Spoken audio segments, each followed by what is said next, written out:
My name is Athena Morrison. I am 32 years old, and I work as a nurse practitioner in a busy emergency room in Connecticut. My life is built around helping people in their worst moments, when they are scared, when they are hurt, when they don't know what comes next. I have a 5-year-old daughter named Mia, and she is my whole heart. She is small for her age, very observant, and almost impossibly wise for someone who still sleeps with a stuffed rabbit named Beans. Beans goes everywhere, to the dentist, to bed, to the grocery store. She never loses him. I used to think that was one of the most Mia things about her. Now I think it means she knows how to hold on to what matters.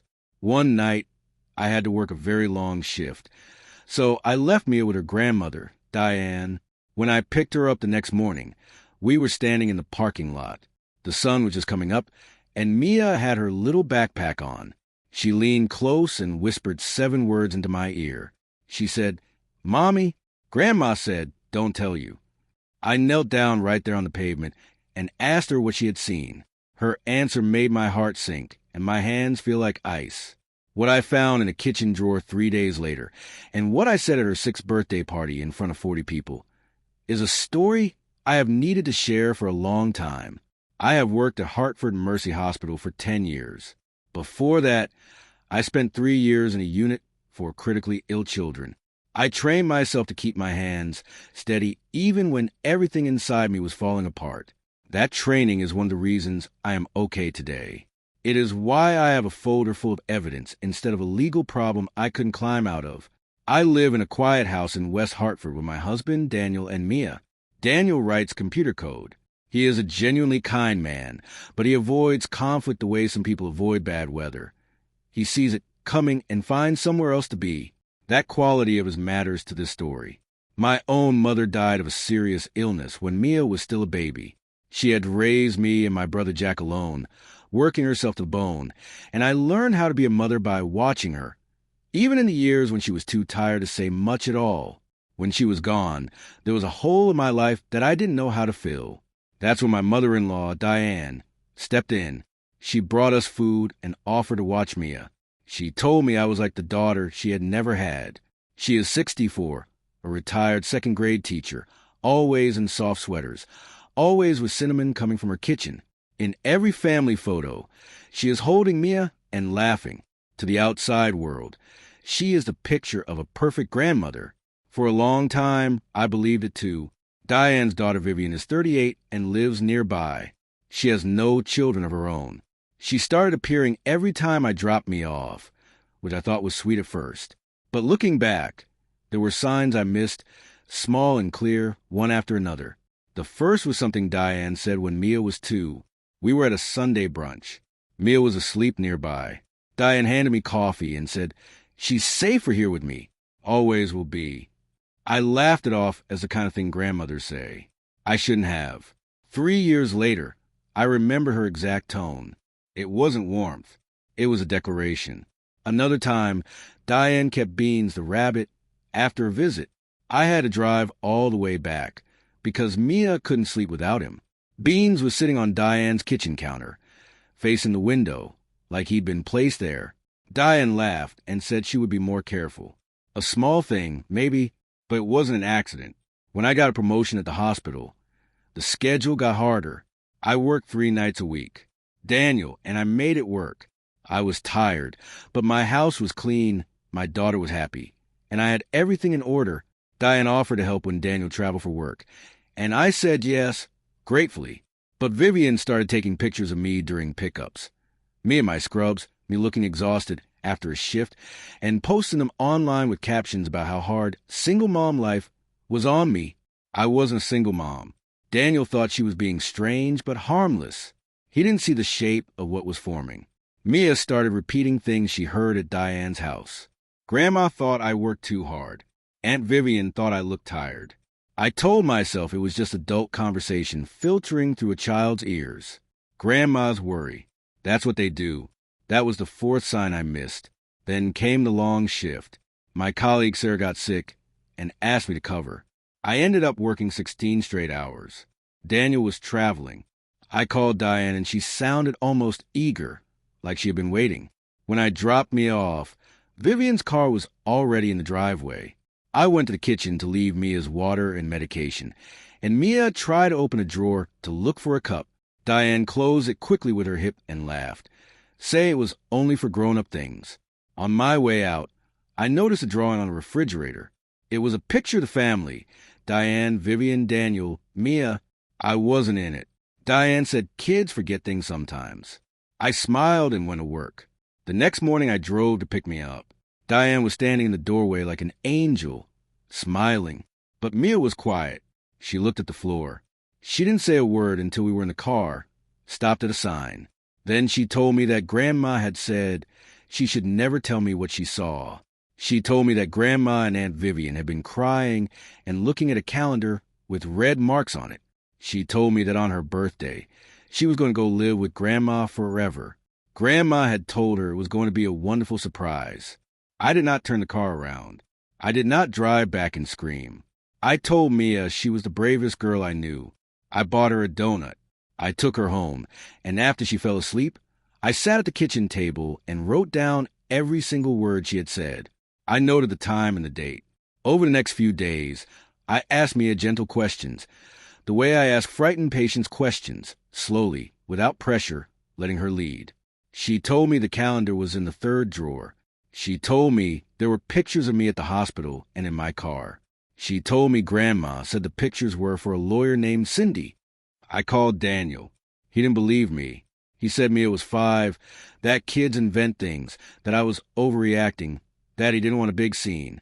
I sat on the porch alone that night and watched the small bird on the fence. I understood something then. When someone tells you not to make a scene, it doesn't mean they think you're wrong. It means they don't want to be uncomfortable while you're right. I called Diane the next morning and asked about the calendar. She laughed and said it was a retirement countdown. I asked about the pictures and the lawyer. She said she didn't know what I was talking about. She wasn't confused. She had the answers ready before I finished the questions. An innocent person would be confused. A person who has rehearsed is never confused. I went back through 18 months of family photos in the group chat. 43 pictures of Mia. I was not in a single one. The captions, one after another, painted me as a mother barely keeping her head above water.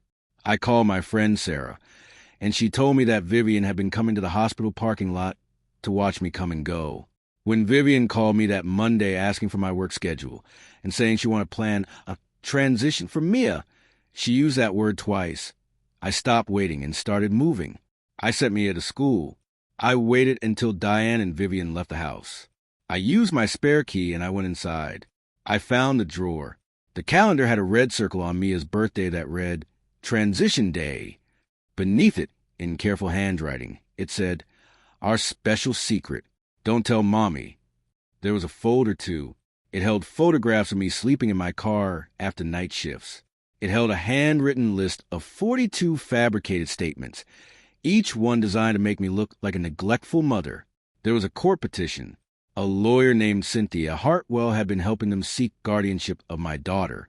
I photographed everything. I put the folder back exactly as I found it. I drove home and called my brother Jack, who is an attorney. He told me to gather character letters from my supervisor and Mia's pediatrician. He told me to file an ethics complaint against Cynthia Hartwell. He told me to keep everything documented and to stay calm in every interaction from that point forward. When Daniel came home and I showed him the evidence, the photographs on my phone, the list, the court papers, the calendar, he didn't say I was overreacting. He went to his mother's house and retrieved our spare key. He didn't go alone. He went with Jack. But Diane still wasn't finished. She called Child Protective Services. A caseworker named Ms. Brennan came to my house. I wasn't afraid. I am a healthcare professional. I understand exactly what those visits entail, and I had prepared. I showed Ms. Brennan my documentation. I showed her the fabricated list of complaints and explained each one. She watched me play and talk and laugh. She watched our home, our routine, the way my daughter moved through the world, comfortable, loved, safe. Ms. Brennan told me I had done everything correctly. The case was closed. Then the birthday invitation arrived. Diane was still hosting the party. She still believed she was going to win. We decided to go. Jack came with us. When we arrived, the yard was full of people, neighbors, family, friends, relatives I hadn't seen in years. Diane stood up in front of everyone and announced that Mia was going to be living with her from now on because I was too occupied with work to give her the life she deserved. She used the word safer, the same word she had used 3 years earlier over coffee, the word I had laughed off as a joke. The yard went completely silent. I stood up. I didn't raise my voice. I used the same tone I use when I have to tell a family something they aren't ready to hear. Clear, steady, without cruelty. I told everyone present what I had found in that drawer. I described the calendar, the red circle, the words written underneath it. I described the folder of fabricated statements and the photographs taken of me without my knowledge. I read the words, "Don't tell mommy," out loud so that everyone could hear them. I explained that a licensed attorney had participated in building this case and that a formal ethics complaint had been filed against her. Diane's face changed. The softness was gone. What was underneath wasn't grandmotherly. It was something much harder and angrier than she had ever let anyone see. The attorney, Cynthia, was present. She left the party shortly after and later withdrew entirely from any legal involvement, stating she could no longer represent the matter. Daniel stood beside me. He told his mother, in front of all of those people, that she was not welcome in our lives and would not be permitted to see Mia. We walked out of that yard together. We didn't look back. Today there is a legal order that prohibits Diane from making contact with Mia. The attorney no longer practices in the manner she once did. Vivian moved away. Daniel is speaking with a therapist and working through everything that it means to see a parent clearly for the first time. Mia is doing beautifully in school. She drew a new picture for our refrigerator. It shows 4 figures, me, Daniel, Mia, and Beans the rabbit. All 4 of us, together. I am a quiet person. I always have been. But I learned through this that being quiet is not the same as being passive. Quiet people observe everything. We notice the drawer that closes too fast, the drawing that leaves someone out, the caption that tells a story differently than the one you lived. We write things down. We keep records. We stay calm in the moments when every instinct is telling us to fall apart, because we know that falling apart is exactly what someone else is counting on. If something like this is happening to you, if a person in your life is making you doubt your own memories, your own competence, your own worth as a parent, please start writing it down today. Note the date and the time. Keep the text. Save the photos. Talk to someone you trust. You don't need to shout to be heard. You just need the truth and the patience to let it speak. You are not alone in this. I promise you that.